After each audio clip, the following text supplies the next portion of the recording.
Welcome into the show that's all about the South. I'm John Rawl, and this is the show that's called Y'all. We're about the South and a whole lot more, and we're glad that you could join us here.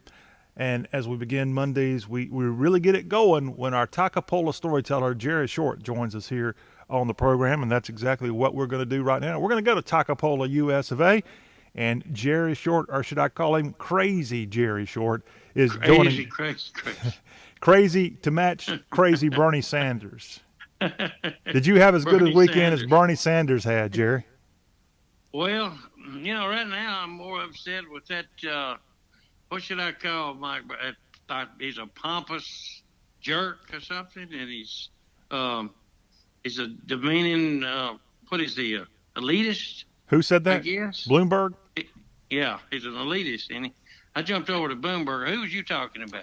I was talking about crazy Bernie Sanders. He won the Nevada caucus. Oh yeah. Oh okay. And Well, I just we've got South I Carolina. had that Bloomberg on my mind because I just a few hours ago I found out that Clint Eastwood was backing him and Do Michael what? Douglas. And Do that's what? right. Clint Eastwood is backing Bloomberg, and after having his rocking chair out on the at the convention and empty rocking chair, remember? Oh, I remember. It And was about the only highlight of the entire 2012 Romney for President campaign, what I Clint know. Eastwood did there in Tampa. Yeah, and then he backed Trump because he was afraid that Hillary would be like President Obama, and so he was in Trump's corner. And now all of a sudden he thinks Trump's a little bit too outspoken, I believe. And so that's what I was thinking about. But you jumped right back into you crazy. Bernie Sanders would be good enough. It's enough of them to go around. So whichever one you want me to, whichever one you Well, got. I'm not picking. I mean, Bernie had a pretty good weekend. He's had a pretty good start to the whole Democratic contention for president. In fact, make sure you join us on Tuesday's Y'all Show. We've got a very special guest, Zeke Stokes. He's a Democratic strategist and the owner of ZS Strategies. He's a South Carolina native, and he's going to weigh in on what's going on in the Palmetto State as it gets ready to host the Democratic primary this weekend. In fact, they've got a big debate in no, this one's in Charleston. In Charleston. Charleston on Tuesday night, they've got a debate from the Gaillard Auditorium. And then I was thinking of North Charleston, just a couple of miles up the road from the Gaillard Auditorium. Yeah. On Friday night, President Trump, on his way back from India, by the way, is stopping off in the Low Country to have a big rally there at the North Charleston Coliseum. Well, yeah, we're going to be spending some money in that South Carolina region. Well, specifically in the Charleston area. And although I can't prove it, I believe our guest on Tuesday's show is from the Charleston area originally, and we're going to have a great conversation with him. I tried to get Antoine Seawright. We had Antoine on in 2019. He's a South Carolinian. He's all over CBS News these days.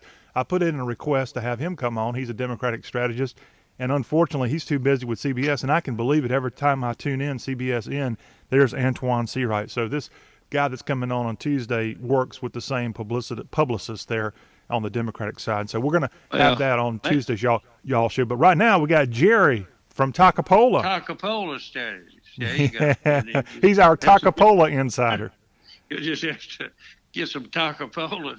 What get a feeling of what at least I'm thinking in the Toccopola community area. Well, I got to ask So, you, Jerry. So, what do all the people in Toccopola think about maybe this country becoming a socialist country? Because if Bernie Sanders gets his way, that's what we'll have there in Toccopola, US of A, or should I say Toccopola, USSR? obviously, I'd probably need to go to the high school level and find what they're thinking because people that are 40 and up, I know they're definitely not thinking socialism. Uh, what worries us a little bit is the group that kind of have their hand out there for everything now. You can't wait. And that's kind of socialism. And that's the group that worries me, that age voting group.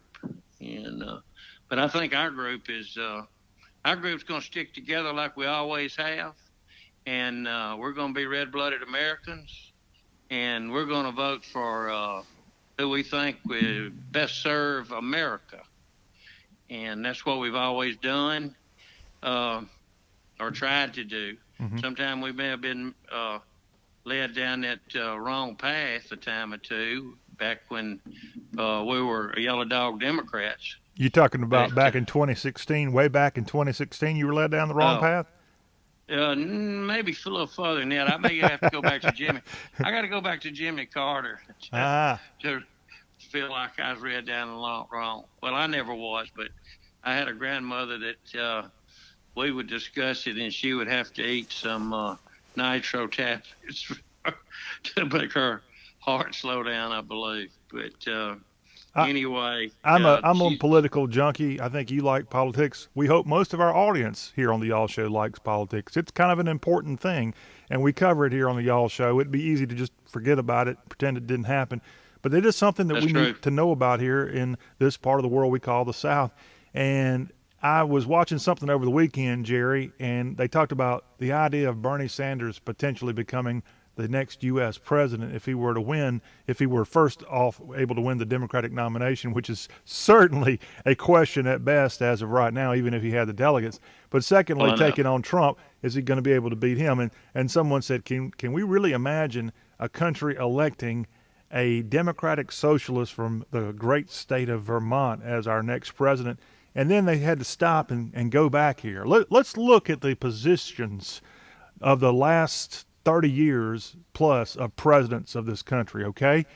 We Okay. we had prior to Donald Trump, of course, who was a loudmouth billionaire question mark asterisk, not sure how much of a billionaire he is, from New York City who had been in the public spotlight for decades, a guy Absolutely. well known for all his bad things in the press, Right. and he ends up winning the presidency.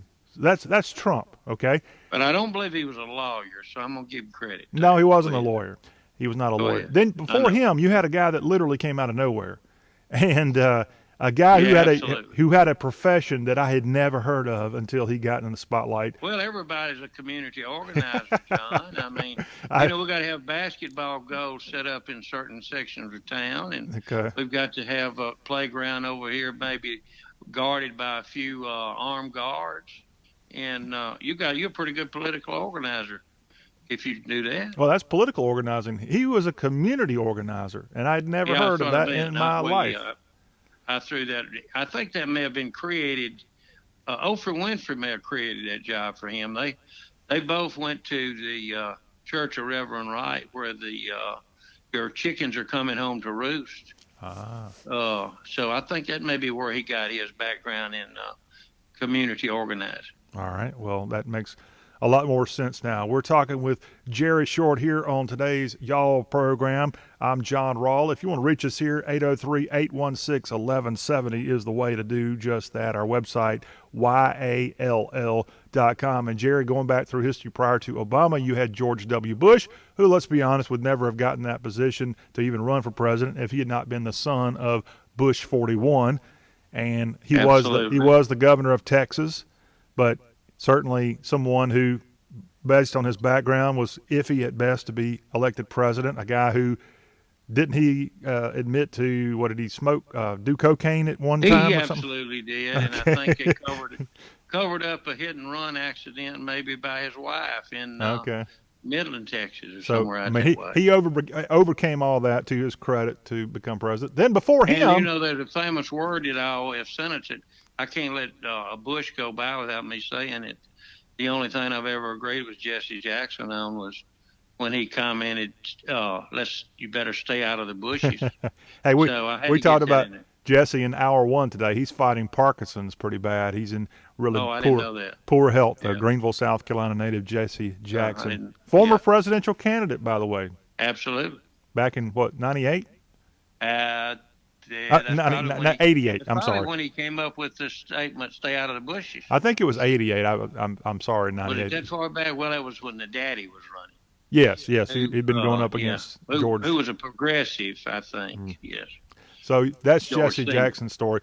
Okay, prior to, of course, George W. Bush, you had Bill Clinton. Truly And one of the Clinton. great upsets that we've ever seen in American presidency as a Thanks to guy from Perot. Arkansas, for Well, God's you got to sakes. give Perot now credit for Okay, Clinton. okay, So we'll do that. Perot, what did he end up with? 20-some%? Pretty close. I mean, I've Bill always Clinton felt didn't have like, and 50% of the popular vote. I think you will agree, we'll all agree, if not for Perot, Bush would have easily won re-election. Re-election, Bush would have. Yes, Absolutely. Absolutely. without Perot. Absolutely. Absolutely. Yeah, it should have won. But I mean, he was the incumbent. He had yeah, just defeated this country called Iraq in the Gulf War. Times were pretty good, but he was but such Clinton a slides in because of Perot's 20%. yeah. And that only leaves 80 to split two ways. That's right. So whoever gets the upper 40 gets it. And then going back before George H.W. Bush, well, before Clinton, you had George H.W. Bush, who got elected in '88 over, I guess it would have been Dukakis in that election. I think that was a big reason he won. With his military helmet liner on his tank, right? Absolutely. but Everybody knows the but Massachusetts George governor. H.W. Bush, looking at his credentials, certainly may be the most qualified of any president we've had, even before Ronald Reagan. I mean, let's face it, Reagan Well, yeah, used to yeah. act with chimpanzees in movies.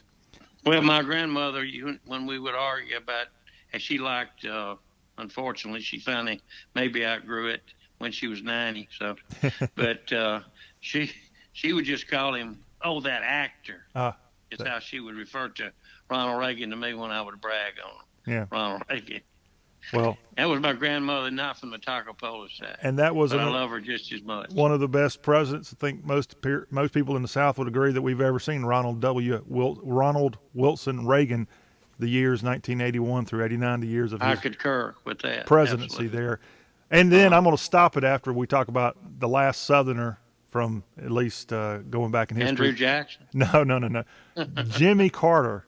Here's a guy who grew up as a peanut farmer, and he becomes president of the United States. Governor of Georgia. Yeah.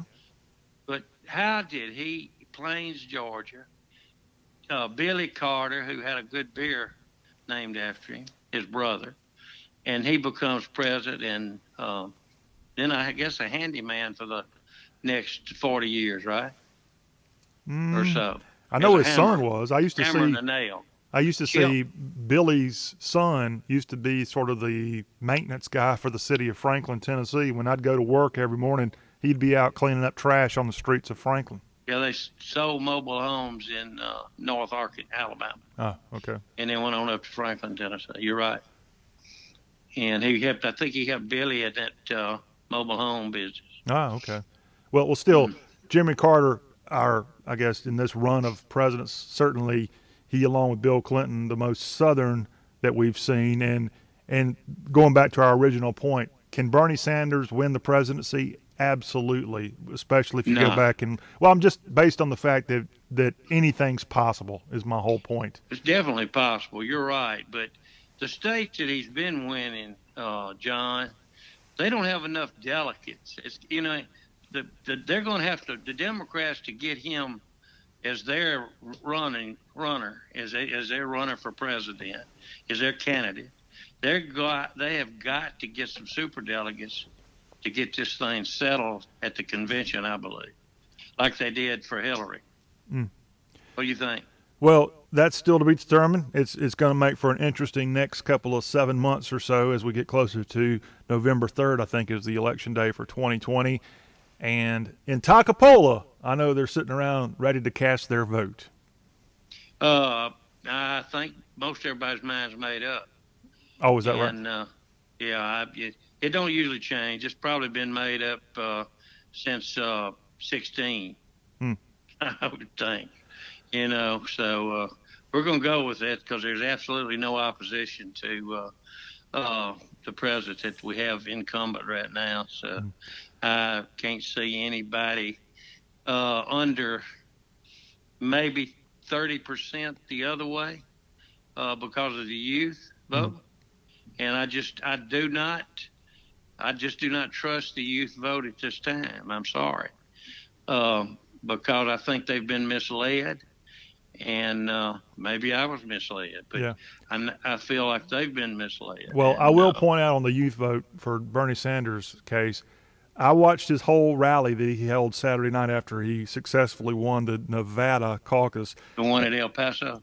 This was the one in San Antonio. He had two, you're right, on Saturday. Yeah. And Texas, but the second one on Saturday was in San Antonio. Big crowd there. To his credit, he's got a lot of energy. He's got a lot of young people. But after watching that entire, a lot of Hispanics, probably. a lot of people of all types there, which is one of the big things he makes a big point of saying in his rallies. He does. But the one thing, Jerry Short, I'm going to ask you a question here, Mr. Toccopola, storyteller. All right. What was the one thing that the crowd, when they heard this one, they started going nuts and doing the whole Bernie thing they interrupted his speech to do the Bernie rally, the Bernie chant after he said what? And there's a lot of whats he could say. What do you think made them go bananas? I would say it probably had something to do with beating the incumbent. No, that just got a little golf clap there. He got a little golf clap on that. He got a little golf clap about how. This was in San Antonio, and I'm only bringing this up because it's probably. He didn't say remember the Alamo. No, he didn't get that either, and I'm only bringing this up because I can pretty much guarantee you it's probably the same reaction no matter where he goes. So he gets golf claps when he talks about beating President Trump. He gets that kind of response when he talks about diversity and making everything equal and broadening the economic role of everybody and making people more, be socialist. The one thing people all went nuts over in clapping. Nope, not that. It was decriminalizing marijuana laws and making marijuana legal in all 50 states. When he said that, everybody, yay, Bernie. Gosh. So that's probably why he's in the lead, if I had to guess, that the potheads of the world love them some Bernie Sanders. Well, potheads or non-potheads, we're glad that you're watching the Y'all Show with John Rawl, Jerry Short, tuning in on great radio stations, watching us on YouTube TV or at y'all.com. We got more to talk about. We're going to get away from some of this political talk with Jerry and find out what else is going on. In fact, Jerry, I'm actually going to kind of keep the political talk going in the next segment, but we're going to pick on, instead of Bernie Sanders, Mayor Bloomberg. He said something the other day that everybody in Toccopola they're all upset about. We got a whirlwind going on. We got a devil's whirlwind. And being the child of a farmer myself, I've got something to say, maybe not. And we'll talk about all that as our political, if you want to call it, discussion with the Toccopola storyteller, Jerry Short, continues right after this short timeout.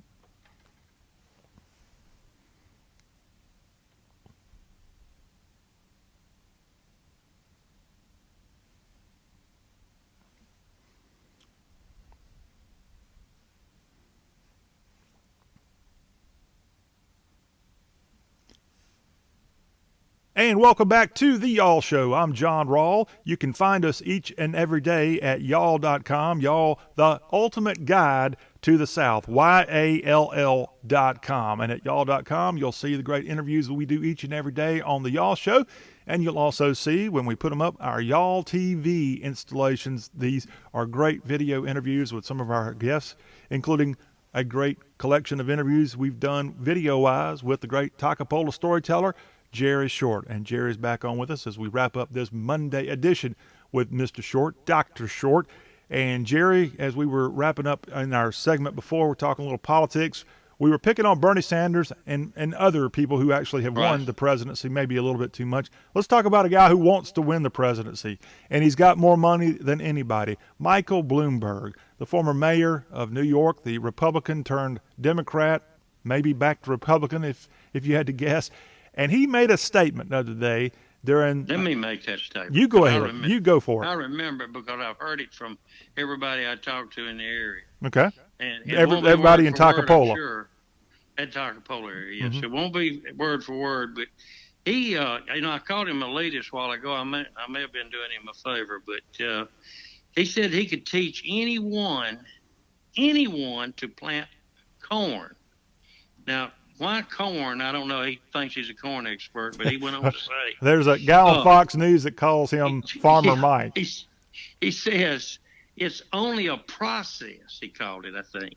You just dig a hole, put the seed in the hole, and then put a little dirt on it. And some water, I think he added. I mean, you get all this handy stuff. and Hold on, hocus I'm writing pocus. all these ingredients down. Okay, Okay. be sure and put in hocus pocus because he had to say that for this to work the way he did it. Okay. And hocus pocus, up comes the corn. Now, he said that the average farmer couldn't work in the modern world because of new technologies, which takes learning to think and analyze, I believe is what he said. You need more gray matter. And, at first I thought that was gray hair or whatever. I guess he just meant experience in youth or Hey, it used to be Black education. Lives Matter. Now it's just gray matter. Gray matter. That's all it is. It matters now. And that's what he said. That matters. And then he went on, and you think back of other people you've heard, and I heard it on the radio just the other day on Rush Limbaugh. It was Hannity or someone said he played the Paul Harvey on the eighth day. God made the farmer. Have you ever heard that? I have. And he describes the whole situation with what a farmer does, and that just about putting one corn grain in the ground to sleep. But anyway, and then Eisenhower also, excuse me, said something like, "Farming looks really easy if you're plowing with a pencil." I believe he said that, and you're 1,000 miles away. It makes farming look easy. So, I mean, other people of prominence have had a few things to say about farmers. And, farmers, it's a lot that goes on. I was just in my head thinking of what all, if you had to get and be a small farmer today, the items that you would have to have if you didn't inherit them and they didn't come from your daddy and your granddaddy, you'd need a tractor. At least one. We're in the 50s, we had we had a couple of mules, but then you'd need a all-terrain vehicle. You don't think about that, but you take a ATV or something like that. That saves you all kind of time, and it's also a work machine too. We had to walk and run and do it. So, and what I'm getting at is technologies have evolved, and it's taken a lot for it to do that. I think we had universities that have put a lot into research to develop these things, and you got to have a farm truck. Everybody's got to have a truck. I mean, you got to move. You got hay. You got to move cattle. You got to have a trailer behind it. And in a mule, you just did it with a mule wagon. I've done that with double tree on it and two mules. But then, what else was I thinking about? A mower. You got to have a mower. You got to keep your pasture. We're not just talking about corn. We're talking about what a farmer does. A real farmer has got cattle, he's got chickens, he's got milk, he's got a dairy farmers, you got every kind, and it all takes a lot of technology to do it. You got to have an irrigation system, and we had that in the old days. It was called a gallon bucket that you carried and poured, and then you have to have a mower. You got to keep the stuff cleared and good. We had a mule, and I know one time I had a mule, and I had one of those had the two mules hooked up to a clipper, and it's like a blade, and you can let it up and down and put it level with the pasture, and it'll clip, clip, clip, clip, clip, clip. Doggone thing hit a snake and threw the snake up on the seat by me, but snake was cutting too, thank goodness. But you need. So they wouldn't have that today because they'd be in something else. You need backhoes, you need implements, you need all that kind of stuff. You need sprayers, you need an irrigation system. I think I mentioned that. You need mowers and rakes and hay balers and combines. And I can go on all day with stuff that you had plows and harrows, of course, and seeders. And we had all that, but it was pulled by a mule in the 50s and 60s.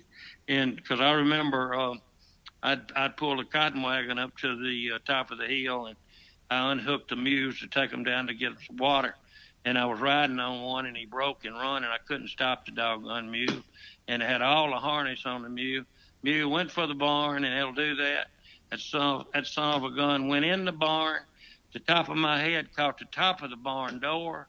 off I came with a knot as big as some Mississippi State fans that put cowbell knots on my head. Now, we call So you the Toccopola storyteller for a reason. That sounds like a really big one right there. that's a big one. And you better lay down and try to get under the mane of that mule, because the mule's going to go for that barn, and a horse will too. And you got to have a shop. You got to have tools. You got to cook. I mean, there's so many. My grandmama, she could go out in the yard and wring a chicken's neck. Hmm. And I wanted to do that so bad. I know. And she would It's go not too get late, it out Jerry. of the We can hen make house. that dream come true. Yeah, she would go to the hen house, and she would stick that head of that chicken under its wing, and then she'd come out in the yard, and she could reach on it because the chicken thought it was night, and so she could reach in there and reach up under and get that chicken by the neck, and then she could take it and pop it like you'd pop a snake and pop a snake head off. You know, you can do that. I've heard about it, She'd never seen it done. She'd do that. Well, I've tried that one too, and I'm not very good at it either. But Darn. anyway, probably did it with a non-poisonous steak. That's probably the reason. But yeah, king snake will break. But anyway, my grandmother, she said, I kept on begging her to let me do it, and she said, okay, try it. And I did it, and I popped that doggone chicken, and the neck broke, but it didn't break off. Usually the chicken would run out through the yard without a head when she'd do it, and she'd have the head in her hand. We are a family show, Jerry. Keep that in mind. I went under the house, and I had to pull it out, and she said, well, you're punished for not learning how to dang. I've showed you how to pop that chicken's neck. Here's what you do. You dang pluck that chicken for me, and we're going to have it for dinner. So, I'd like to see Bloomberg not pluck a chicken. I'd like to see him do that also. But I'd like to see him take that chicken neck and pop that neck. See if he could pull that off, No, I don't think he could. And Jerry, but farmers, to degrade a farmer, to me, I mean, that's just a low blow that's absolutely not necessary, because a real farmer's, that's just business, and it's not. But I think I saw the other day, and I may be high on this, but I heard Bloomberg say it wasn't but 2% of Americans are farmers today. Well, why is that? It's because of the situation in farming. But I think it's about 5% Americans, and I don't know what it is worldwide, but a farmer, they've got a lot of, their business, they've got to keep it up. They've got to they're influenced with the weather and disease, and the price it varies.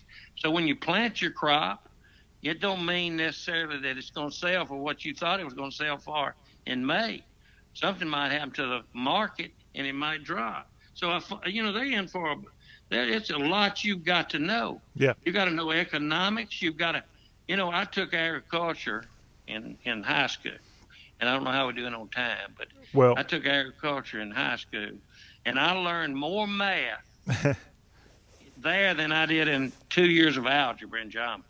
And the reason being, when we get in there, we had to learn township ranges, sections, how many acres to a section, how many acres to a 40, how much seed you put on 40 acres, how much, if you were planting, say it's like corn. He didn't mention corn don't need to be but 2 inches deep, and it needs to be, I think I remember, 2 or 3 feet, no, 2 feet apart. If not, it would grow too close. And they want to keep it pretty tight because they don't want grass growing there, And if it was real wide, it would. It needs to be on a little slight incline because the water needs to run off from a rain. It don't need to stand there and pool up. The corn would die if it did that. There's so many variables. I know I'm running on, but it just kind of got to me. Let me throw one thing. Speaking of corn, you come from more of a livestock background. I come from more of a vegetable background. You are a vegetable background. Yes, really, but not me necessarily being the expert. I'll leave that to other members of my family. But I will tell you something I learned about corn. My family didn't grow up necessarily growing corn primarily. It was actually something brought in, and this is where you get into more of the science of agriculture. If you grow row crops like my family's done for generations, Right. If you plant corn in those same fields every few years, corn sucks up some kind of worm or something out of the ground. Do you know what I'm talking Right. about? Yeah, I know. And you need to rotate crops almost anything But if you can. the corn does that But where corn has got a worm that does come in there, and you don't need to do corn 2 years in a row there you go. if you can help it. And that's Yeah. what Mike Bloomberg doesn't know. They didn't teach that at No. whatever school he went to. And they didn't teach that, if you plant it 4 inches thick, it's probably not going to come up. Yeah. If you plant it in August, it's not going to come up before frost, and then it's not going to get enough moisture. So you need to plant it in, depending on what part of the country you're in. So you need to know that. You need to, y'all know, you need to know all those kind of variations to get it done. I think it's 2 inches, and it'll grow up. Pull the dirt back over. My grandmama did a 2-acre garden, and I'd help her some with that. And she'd take a hoe after the garden was broken up, and take a hoe and then pull it and make a furrow, and then drop the seed in it, whatever. It could have been 50 different types of vegetables. I wonder if he can do that. And then pull it back over, tap it lightly. I think I remember she kind of tapped it, and not didn't let it lay there loose soil, and then put some water on it. But her water, poor grandmother, she brought it down there in a 2-gallon bucket. I believe it was a 2-gallon water bucket at the well where we drew the water from the well. And if possible, we'd run a pipe and try to irrigate some of those rows. So, it's a lot more to it than what the 60, there was once a $6 million man on TV, but I think he's a $60 billion man, isn't he? I think he is. Jerry should buy a lot of votes. Jerry, wrapping up our conversation with you, if no other reason Mike Bloomberg needs a reality check, he hasn't got to experience things that you nor myself have also experienced in life, and most of the South probably knows what I'm talking about. There's nothing quite like the smell, the odious smell of a pig pen. And I doubt Absolutely. Michael Bloomberg's ever enjoyed that aroma. And most of the people listening and watching us right now know exactly what I'm talking about. Mike Bloomberg has probably, and I would probably throw Donald Trump in the same category, Mike Bloomberg's probably never even cut grass in his whole life. I think the closest little Mike Bloomberg has ever been to farming was when he wasn't playing Scrabble. He probably sat down with his mother and watched Green Acres. Okay. Do you know what Green Acres Yes, is? I know. I had my own Green Acres, but He one other watched Green Acres. speaking of aromas, if you're living in the agrarian South, as most of us do, look, let's not kid ourselves. Agriculture, if it's not the number one industry in your state, it's at least in the top 2 or 3. It's a major force in every one of our 16 southern states. Agriculture has always varied from 1 to 4th in Mississippi. Okay. Well, always. Until Mike Bloomberg goes out and not only leads a farming effort, but if he's just a field hand like I was a large part of my childhood, and the only thing you had to look forward to, Mike Bloomberg, was getting into the end of a row and swigging some ice cold water out of those old school water coolers where you'd. Well, I go back where it was just an old fruit jar. We didn't have wrapped in those. a brown paper bag. Until you get to the end of your row and you can get a swig and then turn around and go back for the other way. Mike Bloomberg, you and I, we got a lot of talking. Jerry Short, we're glad that you did a lot of talking with us here on today's Y'all Show. Oh, I'm sorry I got carried away there, but that's really got our danders up, if anybody knows what dander is. Yeah, that's an agrarian term too, I believe, from chickens. Yeah. And that's not even my specialty. I'm more of a vegetable guy, and again, mostly just a field hand. I used to go, Jerry. I used to go for 3 and 4 days straight. My hands, if they didn't look it, they smelled like green onions because we harvested green onions, and actually, it's not a bad. You talking about scallion type onions? Well, yeah. And if you ever harvest those things, your hands will smell, and it's actually a good smell. It's not a bad smell, but you can wash all you want, but for 3 and 4 days later, your hands are going to smell like onions. So I'd sit there when I was in high school, and I just put my hands over my nose and breathe in because it's actually kind of a neat smell. Now, I wish we would have been harvesting roses or some other better smelling product, but green onions, I guess, Well, I not a don't know. bad. You had thorns in your fingers, so you better off. But we didn't do that. We all wish we were harvesting money. That's what we should have been harvesting. Well, you are. You Yeah. are. It just takes the time. It just got to sell it. That's another thing that a farmer's got. They got to sell to the markets. Yeah. They got to sell to factories. They got to sell to whoever cans the stuff. And that price has got to be in concrete almost, you know. Jerry, And so we got to skedaddle. It has been yes, great sir. talking to you once again there on Green Acres, Toccopola, US of A. We'll talk to you again next week. Did I tell any of the stories today? Yeah, I did. Okay. Yeah. Go. Jerry Short, everybody. Well, that will conclude this Y'all Show. Make sure, again, you tune in on the Tuesday Y'all Show. We're going to have an action-packed show with our not only the great conversation that Matt Hirmans, our Texan, our barbecue barrister, is going to provide, but we're also going to have a very special guest as we're going to be talking the South Carolina Democratic primary, and our special guest is going to be Mr. Stokes. He'll be on to tell us all about that on Tuesday's Y'all Show. All that right here on the show that's all about the South. This is Y'all. Thanks for listening and watching. All righty.